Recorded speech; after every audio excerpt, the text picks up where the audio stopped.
What's going on, everyone, and welcome to another random movie review channel. Thank you for stopping by. My name is Chase, and let's talk about one. And the movie I want to talk about right now is Hellraiser, the 2022 remake. And this one drops on Hulu this Friday, October 7th, if you choose to watch this film, regardless of what I'm about to say. But what is this movie about?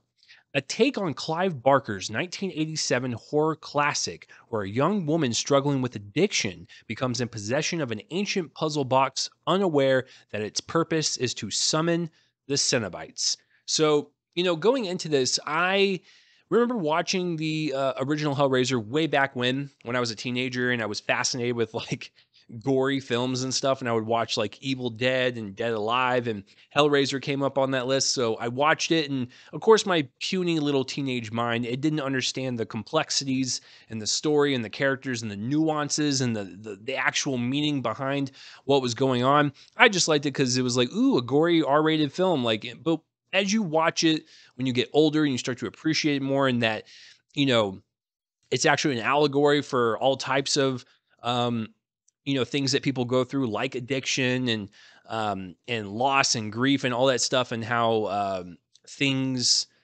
like these things called the Cenobites kind of come and take advantage of your psyche and everything. Like, there's a lot of things going on that I really respect about the original, and it was super relevant for 1987 because it really stuck out as um, a horror film that just changed the game. And so I was looking forward to the remake, and with Prey coming out earlier this year, I was fascinated with Hulu's attempt and 20th Century Studios' attempt to reinvigorate these horror classics. And so I was looking forward to it. I liked the trailer. It was super eerie and creepy. I liked the director's previous movie, The Night House from last year. So I was on board. So I saw the movie. I want to take a break to thank the sponsor of this video, Movie Palette. Hi, it's me interrupting me, and I just wanted to take a break to thank the sponsor of this review, Movie Palette. Movie Palette takes the concept of the movie poster to the next level. Movie Palette consists of stripes of colors carefully chosen by their team of artists. Every stripe represents a color of a particular scene in a movie and is put in chronological order on the canvas. There are so many movies to pick from, and it doesn't even stop there. They also have whole seasons of TV shows. I recently moved and I needed some things to put on my wall, and I was getting tired of putting up traditional movie posters and wanting something different, and Movie Palette stepped up to the plate. The movie palette that I chose was one of my favorite movies of all time, Logan. This gorgeous palette is a constant reminder of how beautiful this film is and how each scene evokes a different emotion all through its language of color, not to mention a great conversation starter. This is a unique piece to any film and TV lover's home, and I want to help you get one. Use the discount code CHASE15 for 15% off of any product on their website. Film is art, so why not display your favorite as such? That's 15% off of your order when you use the code CHASE15. And I gotta tell you, I like it. I don't think it's nearly as impressive as the original, but I don't think it has to be. I think it stands on its own. It has its own type of world building, has its own unique look to it, its own unique set of kills and gore to the film that it can have the Hellraiser name, but it's also just a good movie. It's a good horror film. And I think if you're looking for something to watch this October, I think this is the one to do it. So to kind of break it down a little bit, what I really liked about it quite a bit was a few things. But director David Bruckner, he has the impossible task of taking something that everyone loves and trying to adapt it yet again, because this is also a movie or a franchise that has like 7 sequels.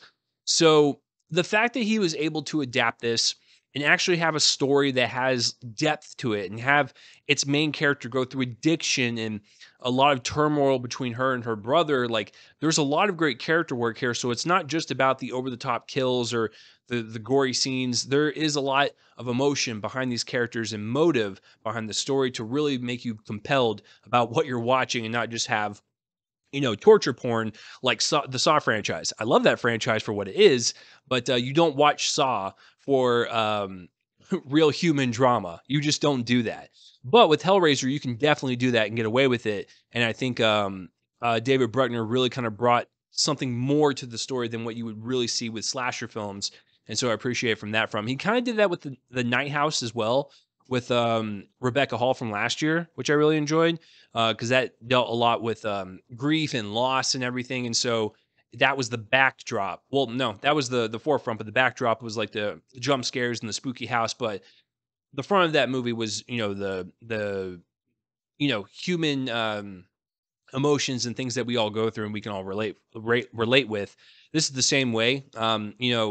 All the people that are selected from this puzzle box all have something um, to them. They're not just flat characters. Like there's a reason why the box has picked them and everything. And so it's really interesting to kind of see that unfold.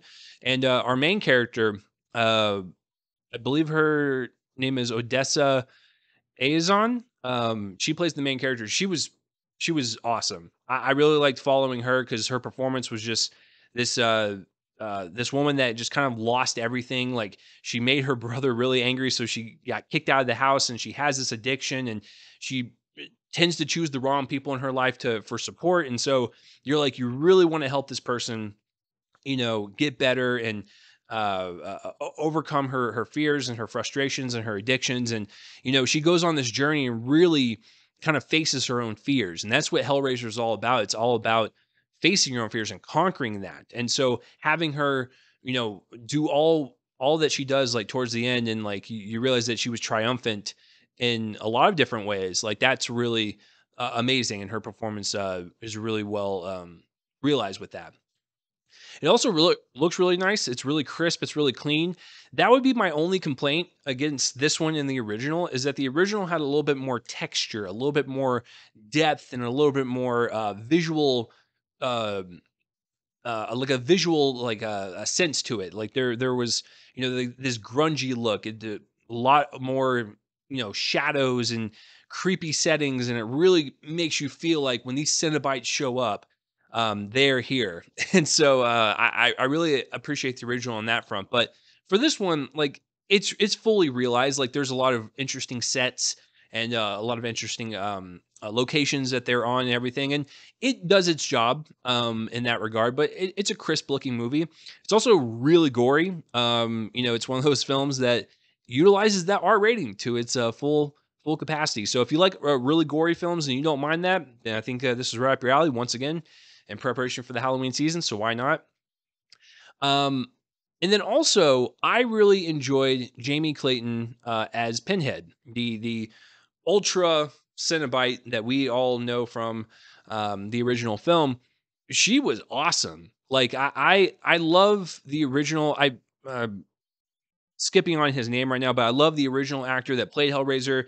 It's the presence. It's um the calmness, but also striking fear into people's eyes, and just really just once they enter a room, that like you should probably shut up before they kill you type of mentality.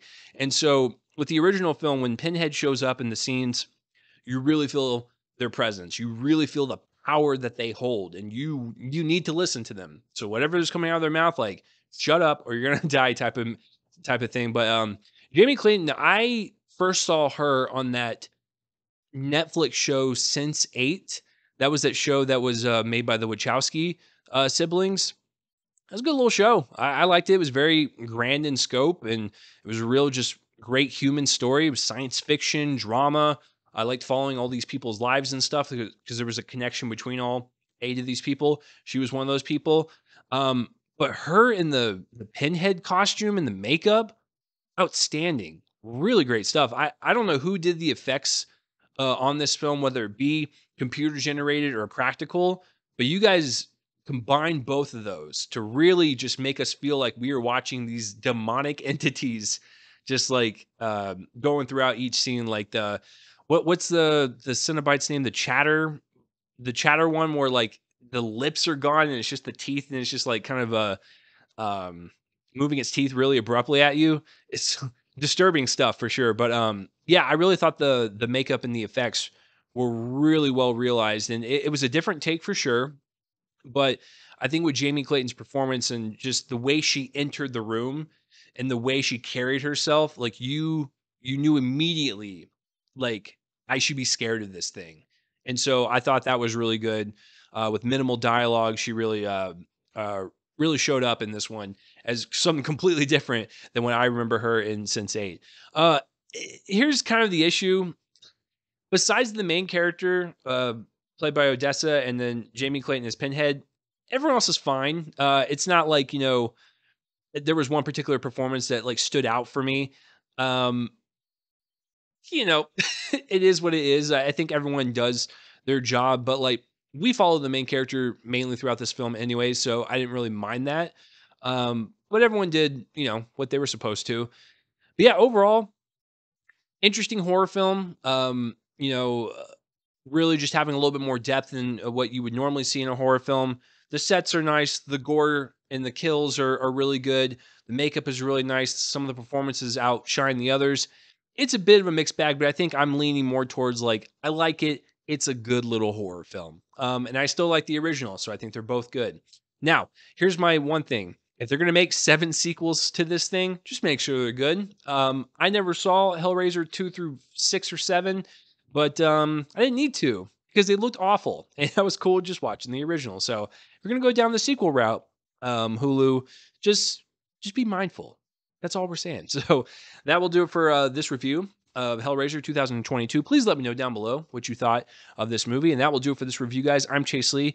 Thank you to our sponsor, Movie Palette, for sponsoring this review, and that will do it. And I will see you for the next one. Bye bye.